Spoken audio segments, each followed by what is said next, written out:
Bismillahirrahmanirrahim. Assalamualaikum warahmatullahi wabarakatuh.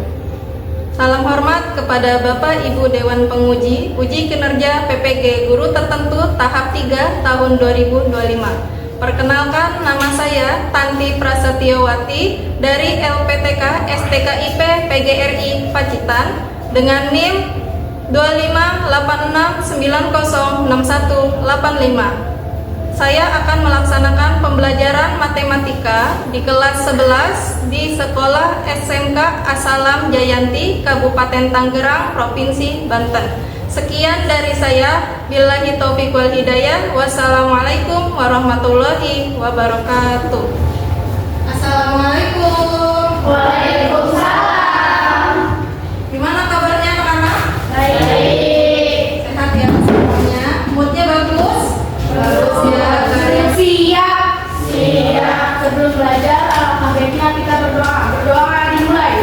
Bismillahirrahmanirrahim.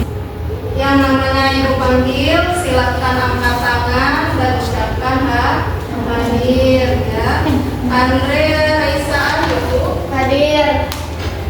Ajeng Pertiwi, Hadir. Rizka Pertiwi, Hadir. Dania Andrianto, Deka, Hadir. Muhammad Erlangga. Izin. Kenapa? Tidak. Kita doakan bersama, semoga neneknya husnul khotimah dan ditempatkan di sisi Allah. Muhammad Fahri Sakit. sakit. Muhammad Saiful Bahri, Muhammad Saiful Hidayah. Ririn Hati akan menyanyikan lagu Garuda Pancasila. Kita nyanyi bersama sebagai salah satu bentuk cinta kepada tanah air. Dikeluarkan suaranya, tidak usah malu.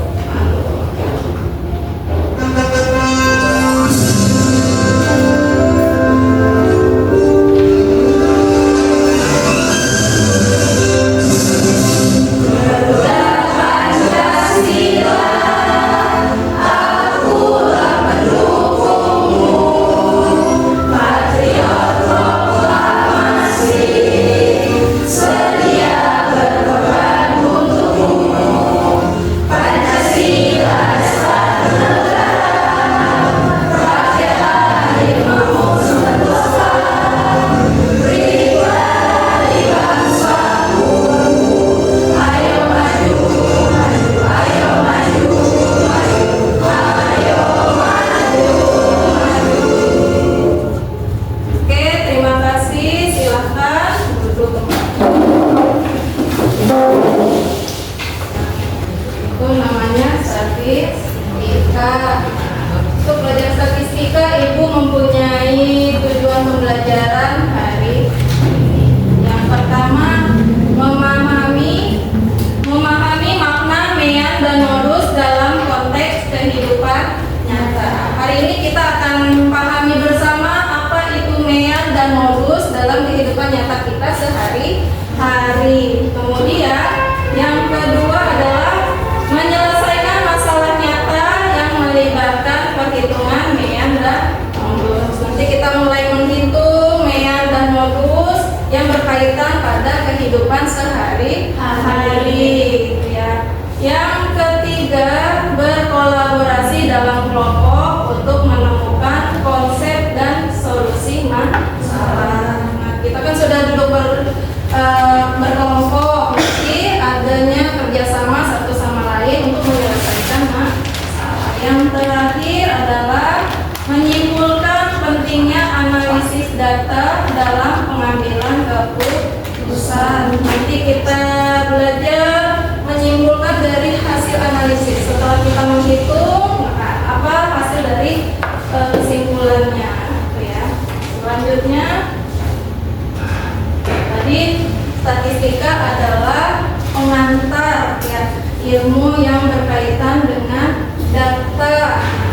Statistika juga sering digunakan untuk memahami data dalam kehidupan sehari-hari. Contohnya data apa? Ada data penjualan, kemudian data nilai dan lain sebagainya. Nah, ada yang tahu gambar apa ini? Oke, silakan. Nah, diagram batang. Masih ingat ya diagram batang ya?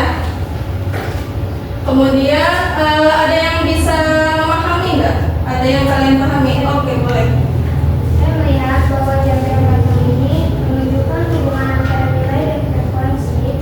Setiap data mewakili berapa banyak siswa yang mendapat nilai. Ya, jadi kata Ajeng, diagram batang ini adalah menghubungkan ya kan, dari sumbu nilai ke sumbu frekuensi ini untuk mudah dipahami. Ada lagi yang lain?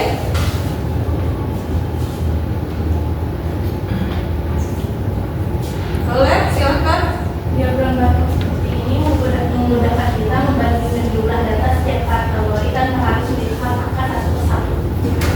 Memudahkan membaca setiap kategori. Kita lihat dulu.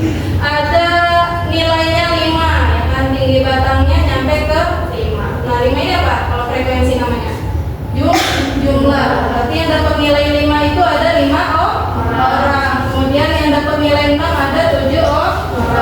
Yang dapat nilai 7 ada 4 orang. Yang dapat nilai 8 ada 8 orang. Yang dapat nilai 9 ada 6 orang. Dan terakhir yang dapat nilai 10 ada 2.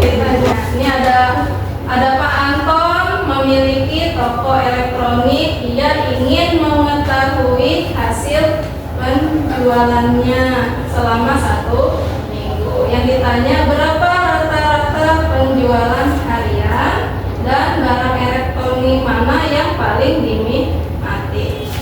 Ini penting banget nih sebagai kepala toko. Gimana nih Pak Anton agar bisa mengetahui barang mana yang paling diminati di tokonya dan rata-rata harian penjualannya bagaimana? Yang tahu? Nah, kita akan belajar menggunakan statistika.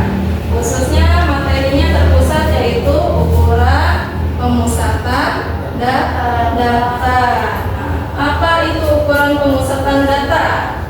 Adalah ukuran atau parameter statistika yang mewakili suatu kumpulan data dan menunjukkan karakteristik dari data tersebut. Nanti ada banyaknya data, kemungkinan ada 5, ada 7, ada 10 gitu kan, dikumpulkan dan kita lihat karakteristik datanya. Itu gunanya belajar ukuran pemusatan data. Selanjutnya ini ada mean. Mean adalah jumlah seluruh data dibagi jumlah data. Oke, bentar.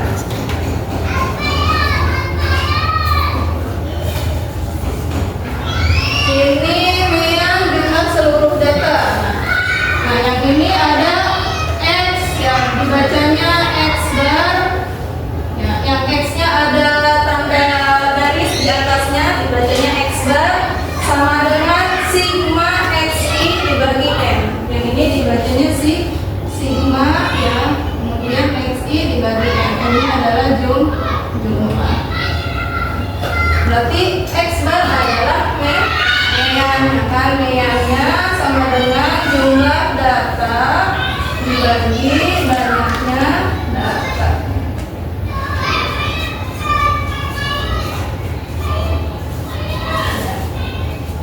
Nanti jumlah datanya keterangannya ini.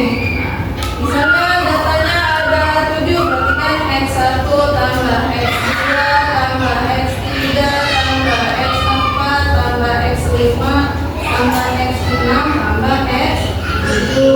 Nah, nanti ditambah baru ketemulah jumlah data.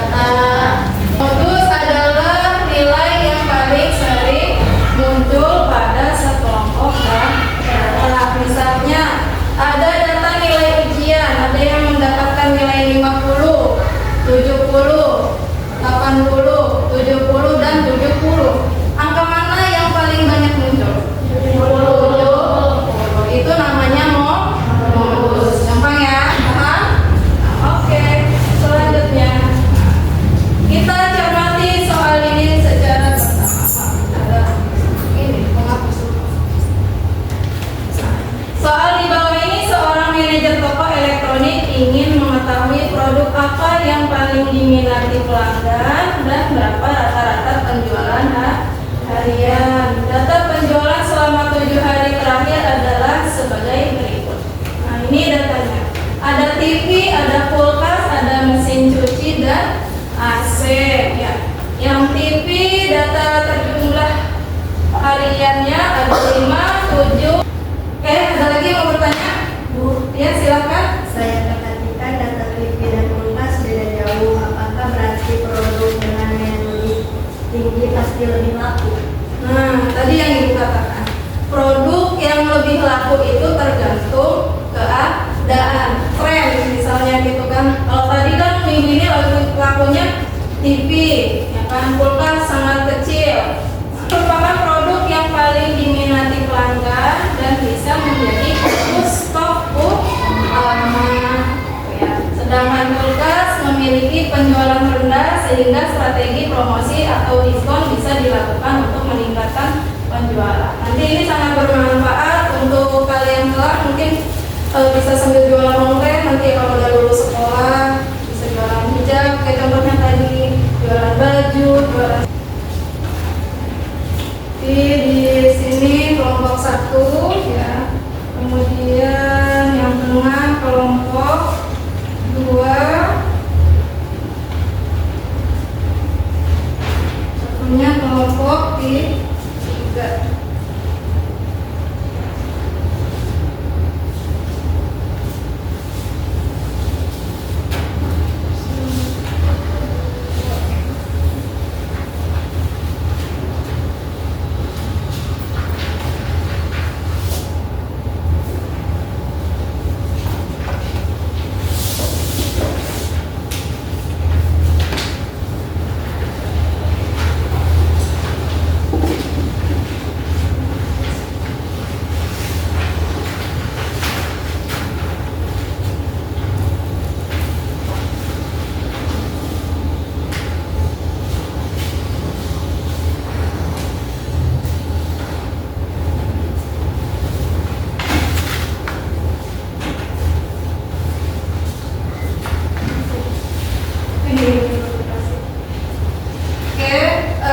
Ibu memberikan LKPD dan LKK, lembar kerja peserta didik dan lembar kerja ke kelompok. Silakan dibuka, itu ada materinya, kemudian ada tugasnya, ada soal latihannya, silakan diisi. Untuk kelompok 1, sudah. Untuk kelompok 1 menjawab soal 1. Untuk kelompok 2 menjawab soal 2. Untuk kelompok 3 menjawab soal 3. Silakan didiskusikan, dihitung, dianalisis.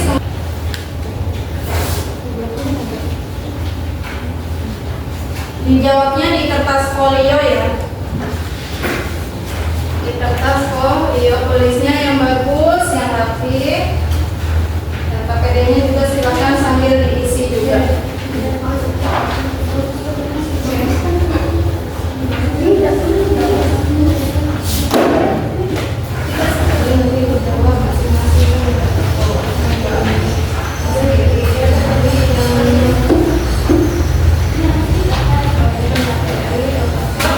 Perwakilan ya, silakan ke depan ya.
20 munculnya 3 kali.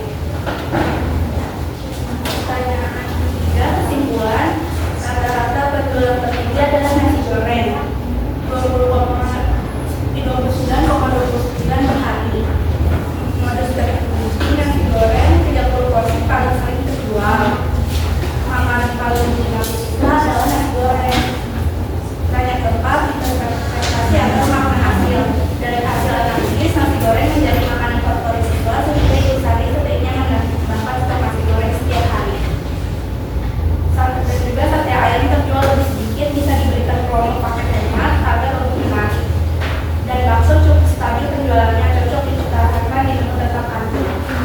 Sekian dari kami dari kelompok 1. Terima kasih. Wassalamualaikum warahmatullahi wabarakatuh. Waalaikumsalam warahmatullahi wabarakatuh. Beri tepuk tangan dong.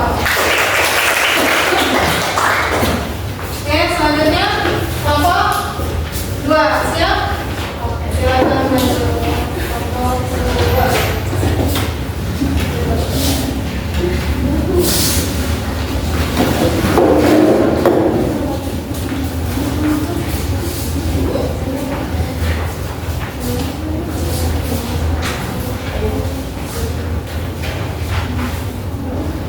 Assalamualaikum warahmatullahi wabarakatuh. Waalaikumsalam warahmatullahi wabarakatuh. Perkenalkan nama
8, hasilnya 58. Meannya 58 dibagi 7 sama dengan 8,29. Poin kedua, menentukan modus. Jenis produk gantungan kunci 10 dan cantelan magnet modusnya adalah 8. Modus keterangannya gantungan kunci itu 10 karena muncul 3 kali dan cantelan magnet itu 8 karena munculnya 3 kali. Poin ketiga, arti mean dan modus. Mean atau rata-rata menunjukkan tingkat produktivitas rata-rata siswa setiap harinya. Contoh, rata-rata siswa mampu membuat sekitar 11 gantungan kunci per hari. Modus menunjukkan jumlah produksi yang paling sering dicapai, menggambarkan kinerja umum yang stabil. Misalnya, 10 unit gantungan kunci paling sering diproduksi dalam sehari. Sekian dari kelompok 3. Assalamualaikum warahmatullahi wabarakatuh. Waalaikumsalam warahmatullahi wabarakatuh. Kelompok 3 sangat memuaskan, sangat bagus, sudah mulai menimbulkan, sudah mulai terlihat mampu menilai mean dan modus dalam konteks kehidupan sehari-hari. Nanti kalau kelompok 1 membahas konteks penjualan makanan di kantin sekolah. Tadi kelompok 2 membahas tentang konteks nilai ujian anak SMK, siswa SMK. Kelompok 3 membahas tentang konteks Produktivitas pekerja. produktivitas pekerja. Jadi setiap data itu mempunyai maknanya masing-masing. Tadi kemudian otot-otot kepala yang habis mikir ngitungnya pusing, gitu ya. Yang capek duduk, oke? Berdiri semuanya. Kita review bersama ya, tentang ini. Kita ikuti lagi dengan gambar di atas ya, gambar di depan. Ya. Boleh ngadep ke depan semua ya.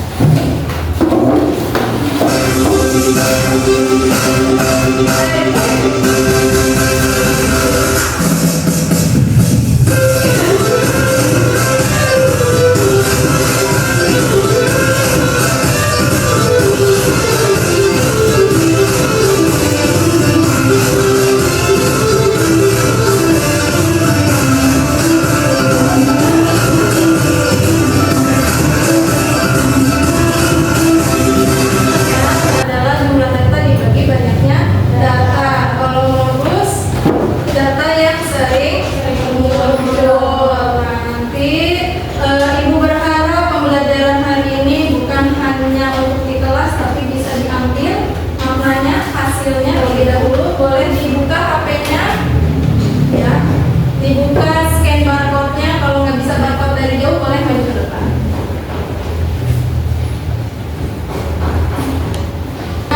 Mudah dipahami, menarik, cepat, seru, terus sama yang ditanyakan ternyata ya. Koordinasi, koordinasi sebaik-baiknya manusia adalah yang bermanfaat bagi manusia lainnya. Ini bukan hanya ibu saja yang menyampaikan ke kalian, tapi semoga bermanfaat dari diri kalian ke orang lain juga.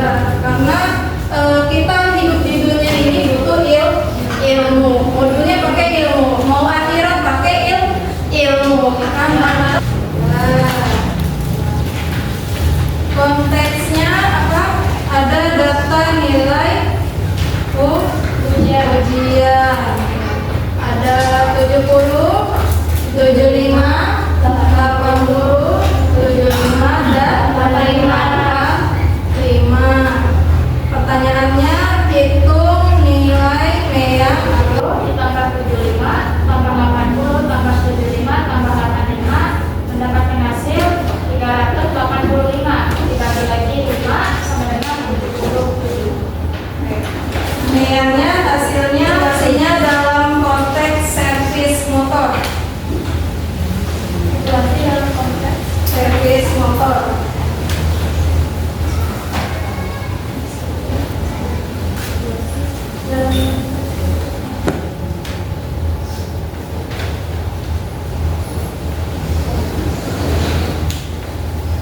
Nah, datanya dalam jumlah servisnya selama minggu ada 5